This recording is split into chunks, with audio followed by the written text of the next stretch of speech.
Alors pour ce qui est de l'installation du système, je craignais un petit peu de manquer de place. Mais en fin de compte, j'ai regardé les instructions de Berotech hein, sur le PDF qui montre 5 exemples différents d'installation sur un Africa Twin 1100.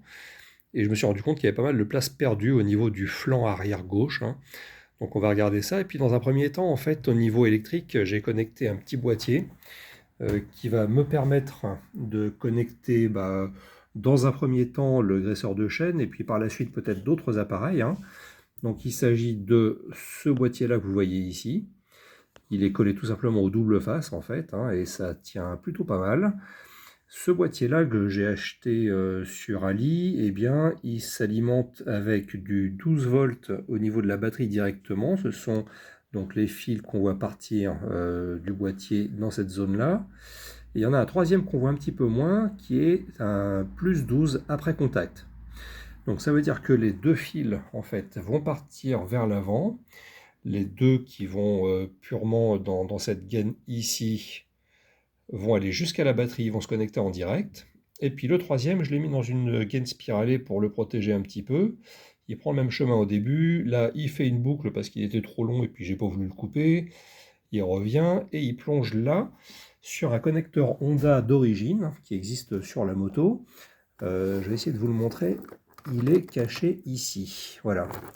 Alors c'est un connecteur en fait qui est scotché au faisceau.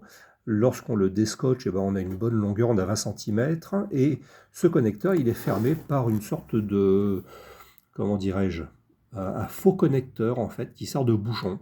C'est un connecteur qui est en attente, entre guillemets. Et donc grâce aux instructions de Berotech, j'ai pu repérer où était le 12 volts après contact, et je l'ai connecté à mon boîtier. Donc ici présent. Alors ce boîtier là je l'ai connu avec une vidéo qui a été faite par l'excellent Matt Adventure. Donc vous allez pouvoir le retrouver sur YouTube, hein, et ça permet de ne pas avoir à chaque fois à tirer des nouveaux fils de la batterie. Donc c'est plutôt pas mal pour faire une installation propre. Dorénavant, en fait, tout ce que j'aurai besoin d'installer, ça sera connecté au niveau des borniers que l'on entrevoit un petit peu en dessous. Vous voyez, je peux mettre 4 appareils avec un total n'excédant pas 20 ampères. Donc voilà, ça devrait le faire, hein. De toute manière, je vois pas ce que je vais pouvoir mettre de plus. Donc voilà, peut-être qu'en dehors du graisseur de chaîne, je mettrai les anti-brouillards, mais dans ce cas-là, je prendrai le faisceau d'origine Honda. Donc du coup, à quoi ça sert, comment ça marche? Eh bien, lorsque je vais mettre ici la clé, c'est pas facile quand on voit pas ce qu'on fait, voilà. Je vais mettre le contact et vous allez voir que le boîtier va s'allumer dans le même temps. Et voilà. Donc là maintenant, j'ai à toutes les bornes du 12 volts à disposition.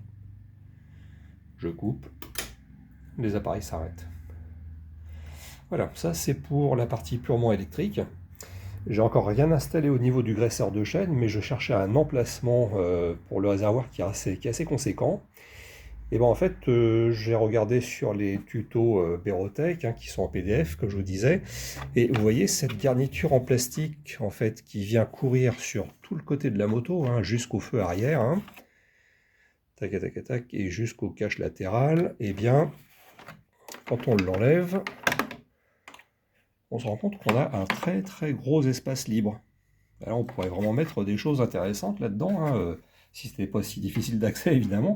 Mais là c'est vraiment assez confortable.